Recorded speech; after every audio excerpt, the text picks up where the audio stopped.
this in a sea of the dying and shameless, a sea of the aimless. I don't wanna be one of the nameless. I'ma wake up with the mindset that one day I'm gonna make it. And I don't think I'll be fine if I don't break my limitations.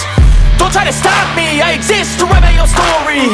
I'll make a decision if I want some peace or if I want the glory. Yeah, don't want a life that is complacent or possibly boring. I just want a life that is worth every day exploring. My whole life I just wanted someone who would notice me. My whole life I just wanted to.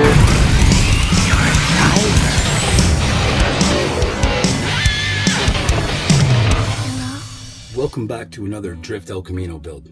These videos I'm building a 1971 Chevrolet ElCamino into my ultimate version of my ultimate track car drift machine. Just a monster. So today I'm gonna play with some sheet metal. Got some work to do on the firewall. Got my shop dog with me as always, keeping me busy. I got these stools that came in really handy. They used to be bar stools, but we ended up ruining the tops by using them in this fashion to work on stuff. So I keep them around because of situations like this. I have a small little table and that's an 8-foot sheet of sheet metal. So that gives me all the support I need to be able to work on stuff and not have it flop around too much. So here I'm marking out the spot to build the top of the transmission tunnel. Side kicks back, feeling lazy. So I'm going to do this myself. I got it marked out and it's the size of that flat stock over because I want to bend the edges down and make a nice smooth finish on the top, because this is part of the sheet metal that you're really going to see when you're sitting inside the car, especially when you're ripping around. That's a big part of the interior is going to be this tunnel. I want to make sure that the edges are nice and smooth and I can put something on top, maybe add a finish to it or leave it bare metal, who knows. But by doing it like this, I can ensure a nice look.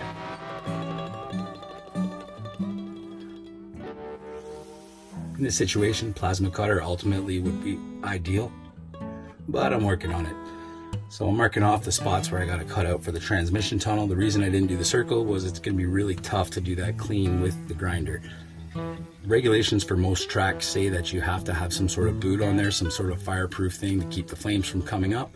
So I'm going to have to eventually make a piece for that that's going to cover over top. Having that big square cut in it is not a big concern right now because I can always do some work around it, put another piece on it, bolt a piece to it, whatever the case may be.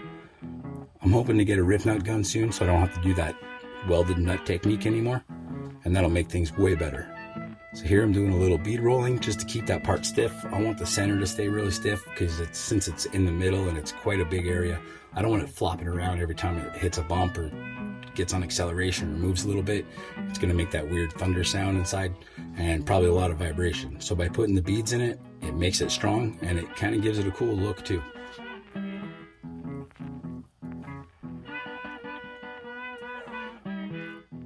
Bead roll is one of the reasons I'm thinking about leaving it just metal, because as you can see there, it looks pretty good. I might finish it with something, make that part more of a stock interior style, maybe make it black or something, fit in, but we'll see when the time comes. I might cover it too with some sort of, not vinyl, but maybe a vinyl or a suede or something, make it kind of look cool. Again, with the grinder, I'm getting pretty good with the grinder, but I really want a plasma cutter. Any sponsors watching, you know. So there I'm doing a little test fit, see the size, make sure I get the right sizes.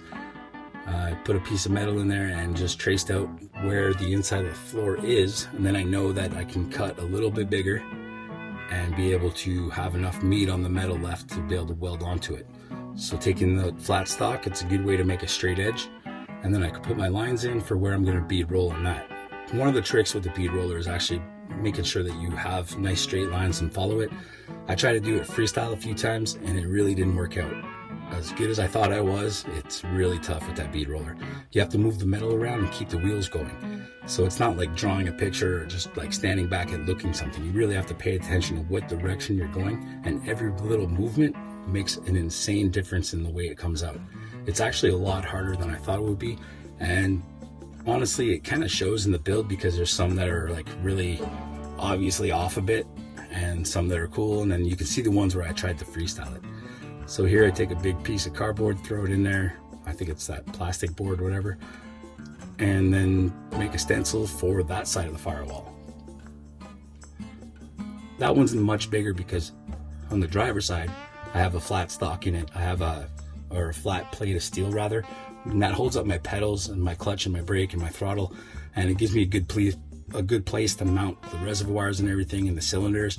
That's good and sturdy, and I can also mash on it real hard and it's not going to break. On the passenger side, it's going to be sheet metal pretty much straight up. I'm going to put beads in it, of course, to make it good and strong, but I don't need the same kind of support on that side.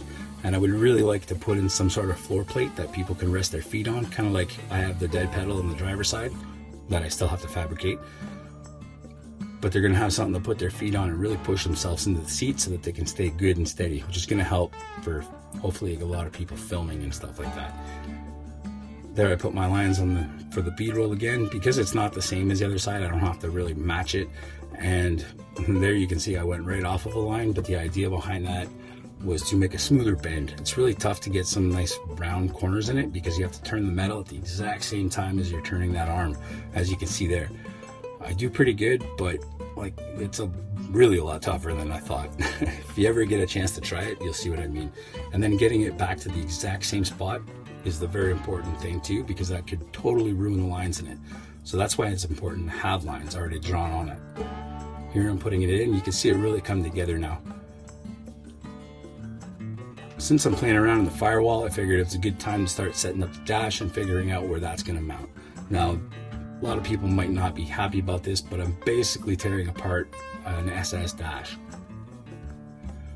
These trucks originally came, or cars, originally came with a sweeper gauge, I believe, like one big gauge inside the cluster. That was the regular version. Now the SS one, which is obviously the more popular one, if you think of it like the Chevelle SS or the Nova SS, Camaro SS, it's always the top model. So they always have the coolest bits and pieces in it. So this is the original SS dash, and I'm just going to go to town and take my grinder to it and chop it up to make it fit.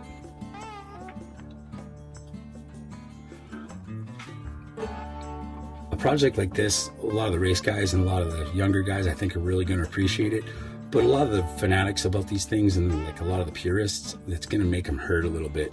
And I don't really mind that. No, I kind of want to make it look almost stock from 100 feet away, so that way when they get close to it, they just get horrified and start saying how I destroyed a good SS or whatever the case may be. Now the value on the ElCamino is nowhere near the Chevelle SS, so it's not really that big of a deal. But you never know, maybe one day they'll get there. With the car markets the way they are today, everything's climbing in price. I've noticed a big jump in ElCamino, so that might be kind of funny in the end. It might come back to bite me.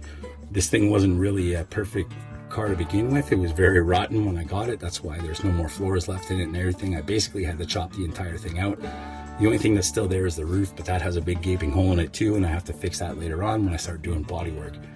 So now I'm drilling holes right through this nice SS dash just to be able to make some mounting points in it.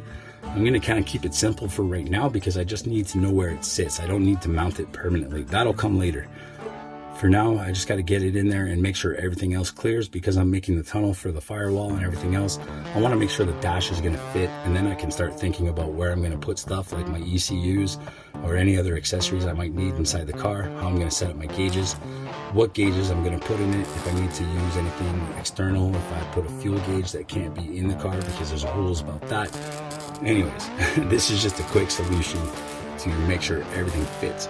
And that's the whole idea of the first part of this project, is this build is in a couple phases, and this is pretty much the first phase of the build, which is construction, fabrication, making sure everything works. It's going to be a long journey, and it's like already been really long. I estimated this project at being a 1-year deal. I started it as a lockdown project, and now everything's running back to normal, everybody's back to work, everything's going crazy again, and I'm on the 3rd year of building this thing. So I'm enjoying it though, and I hope you guys are enjoying it too. If you do, like, comment, subscribe, share. It's going to help the channel do something. I'm going to keep going until this project's done, and after that, if I have another cool project, if the YouTube thing's working out, we rock and roll.